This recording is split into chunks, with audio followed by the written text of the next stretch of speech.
PSG Fan TV, bonsoir à tous, bonsoir Yann. Bonsoir. Alors ce soir on a vu plutôt un match difficile pour les Parisiens avec énormément de difficultés à trouver la brèche dans le camp adverse. Qu'en as-tu pensé et as-tu passé une bonne soirée ce soir? Passer une bonne soirée, franchement, oui et non.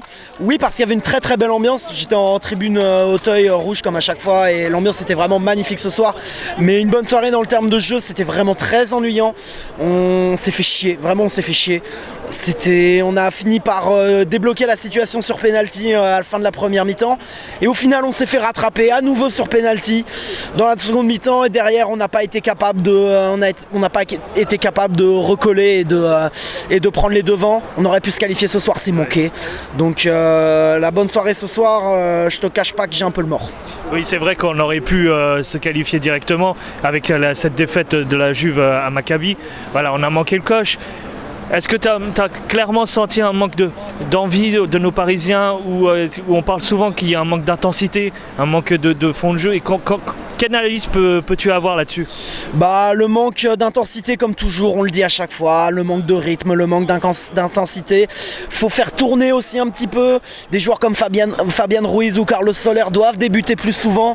Les joueurs sont fatigués d'enchaîner les matchs, ok, mais à un moment, il faut faire tourner sur un match comme Reims par exemple, on aurait pu davantage faire tourner.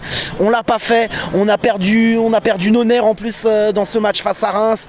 On enchaîne 3 matchs nuls là quand même ce soir. Avec le match nul à Benfica, le match nul à Reims, le match nul face aujourd'hui ce soir à Benfica. Et dimanche prochain, on affronte l'Olympique de Marseille. J'ai déjà précisé que la victoire elle est obligatoire, qu'en plus les taper avec la manière ce serait encore plus beau et pour moi c'est un devoir, c'est même pas un droit, c'est un devoir. Donc voilà, en ce qui concerne le rythme, il faut faire tourner, il faut arrêter aussi de faire un système en 3-4-3. Moi les systèmes à 3 défenseurs, je n'ai jamais été fan de ça, je le dis. Moi le système de 3-4-3 avec le PSG, le seul souvenir que j'en ai c'était Laurent Blanc à l'Etihad Stadium, voilà pour un résultat qu'on sait. Enfin c'était 3-5-2 mais c'était pareil, c'était un système à 3 derrière. Et est-ce que tu trouves que ça fonctionne avec la prestation de nos pistons justement? Avec la prestation de nos pistons justement, Hakimi ok en rôle de piston pour moi c'est moyen encore. Même si c'est un profil offensif. Tu le trouves en déclin? Je le trouve pas forcément, il est trop irrégulier, des fois il va te faire des bons matchs, des fois il va pas être bon, des fois défensivement il va pas être bon. Juan Bernat en tant que piston n'est pas bon. Nuno Mendes fait le taf en tant que piston mais Juan Bernat n'est pas un piston. Et surtout quand t'es un piston, il te faut un vrai neuf devant. On aurait pu avec en la personne d'Hugo Ekitike, mais pareil on le fait pas, c'est joué, c'est problématique. Donc va falloir se poser les bonnes questions parce que voilà, là on est en début de saison donc on va dire ok ça va, l'objectif il est rempli, on est premier de Ligue 1, on est premier de notre groupe en Ligue des Champions, même si on n'est pas encore qualifié.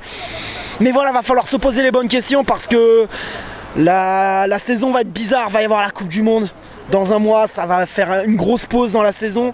Après, les joueurs vont revenir, ça va être très bizarre. Je te remercie encore, Ilan. Pas de soucis. Et dimanche, les rats, on vous attend ici. Gendouzi, on t'attend là. On va t'arracher la tête là, tu vas voir.